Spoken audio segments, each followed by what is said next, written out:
Praise the Lord. எல்லாரும் எப்படி இருக்கீங்க? நல்லா இருக்கீங்களா? எல்லாரும் நல்லா இருப்பீங்கன்னு சொல்லி ஆண்டவருக்குள்ள விசுவாசிக்கிறேன். இந்த வேளையில எல்லாருக்கும் என் அன்பின் வாழ்த்துக்கள். குறிப்பா பிறந்த நாள், திருமண நாள் காணுகிற ஒவ்வொருவருக்கும் என் அன்பின் வாழ்த்துக்கள்.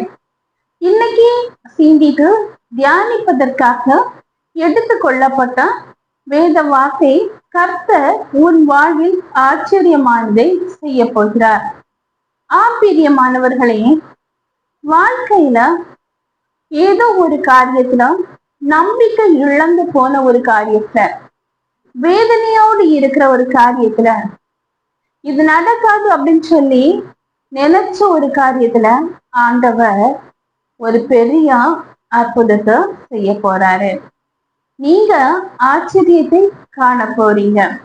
நம்பிக்கை இழந்த அந்த காரியத்துல ஆண்டவர் அவருடைய வல்லமையை விளங்க பண்ணி உங்க வாழ்க்கைய மானதாக மாற்ற போறாரு. அதனால கலங்கி இருக்கிற உங்க வாழ்க்கையில ஒரு சந்தோஷமும், மகிழ்ச்சி இழந்த உங்க வாழ்க்கையில ஒரு பூரிப்பும் அடைய போகுது. இத்தனை நாள் வேதனையில இருந்து கண்ணீர் வடிச்ச நீங்க இனி வேதனை அடைவதில்லை. ஆச்சரியமான காரியங்களை உங்க வாழ்க்கையில அவர் செய்ய ஆயத்தமா இருக்கிறாரு. இப்போ நம்ம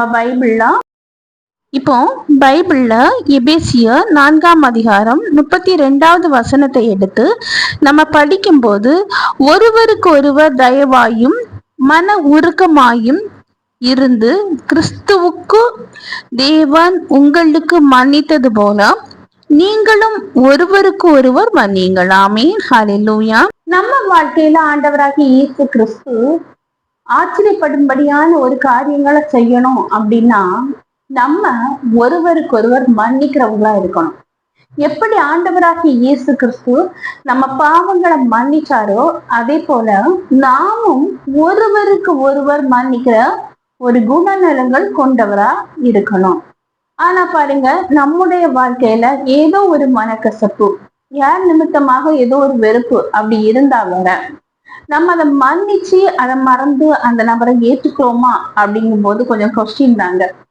ஆண்டவர் என்ன சொல்றாரு? நான் எப்படி உங்களை மன்னிக்கிறேனோ அதே போல நீங்களும் ஒருவருக்கு ஒருவர் மன்னிச்சு அன்பா இருக்கணும் அப்படின்னு சொல்லி ஆண்டவர் சொல்றாரு. அப்படி நம்ம இருக்கும்போது நம்ம வாழ்க்கையில ஆச்சரியப்படும்படியான அற்புதத்தை ஆண்டவர் செய்வாரு.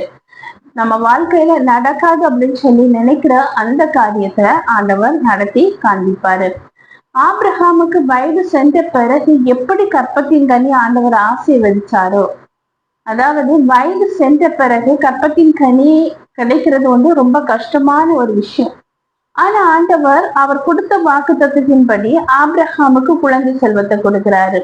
அப்போ ஒரு ஆச்சரியமான அது ஒரு செயல். வயது ஆன பிறகு குழந்தை பிறக்கிறது அப்படிங்கிறது ஒரு ஆச்சரியமான செயல் தானே. இப்படி ஆபிரகாமுக்கு ஆச்சரியமான செயலை செய்த ஆண்டவர் உங்க வாழ்க்கையில நீங்க ஒருவேளை கற்பத்தின் கனிக்காக காத்துட்டு இருக்கலாம், இல்லைன்னா தொழில் நிமித்தமாக ஒரு காத்திருப்பா இருக்கலாம், இல்லைன்னா நம்பின காரியங்கள் வாய்க்காமல் போய் இவ்வளவு நாள் கழிச்சு எனக்கு நடக்குமா நடக்காது அப்படின்னு சொல்லி நம்பிக்கை இழந்த காரியங்கள்ல ஒரு ஆச்சரியத்தை ஆண்டவர் உங்க வாழ்க்கையில செய்யலாம். இப்படி ஏதோ ஒரு காரியங்கள், நீங்க காத்திருக்கிற காரியங்களை ஆண்டவர் கண்டிப்பா அற்புதம் செய்ய போறாரு. அது நீங்க பார்த்து ஆச்சரியப்படும்படியாக இருக்க போகுது. அதனால கண்டிப்பா உங்க வாழ்க்கையில ஆண்டவர் ஆச்சரியமான காரியத்தை செய்வாரு அப்படிங்கிற ஒரு விசுவாசத்தோட நீங்க இருக்கும்போது உங்க வாழ்க்கையில ஆச்சரியமான காரியங்கள் நடக்கும். இப்போ சின்ன பிரேயர் பண்ணலாமா? அன்பின் பரலோக தந்தையே, அப்பா, இந்த அருமையான வேலைக்காக நன்றி ஆண்டவரே. இத்தனை பேருக்கும் கிடைக்காத நல்ல ஒரு தருணத்தை எங்களுக்கு தந்தீங்கப்பா. அந்த மேலான கிருபைக்காக நன்றி ஆண்டவரே. இப்பொழுதும் ஆண்டவரை என்னோடு கூட சேர்ந்து ஜெபிக்கிற ஒவ்வொருவரையும் கண்ணோக்கி பாருங்கப்பா.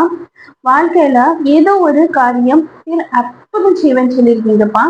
அந்த காரியத்துல பெரிய அற்புதத்தை செய்ய வேண்டும் என்று ஜெபிக்கிறேன்ப்பா.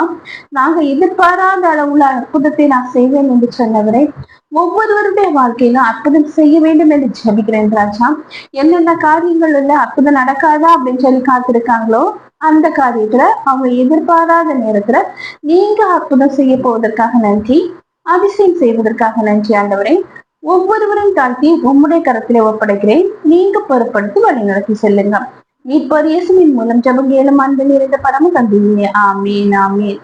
கர்த்தர் உங்க ஜெபத்தை கேட்டிருக்கிறாரு. கண்டிப்பா ஆண்டவர் உங்க வாழ்க்கையில அற்புதத்தை செய்வாரு. கர்த்தர் தாமே இவ்வார்த்தைகளை ஆசீர்வதிப்பாராக. ஆமீன் ஆமீன். ஹல்லேலூயா.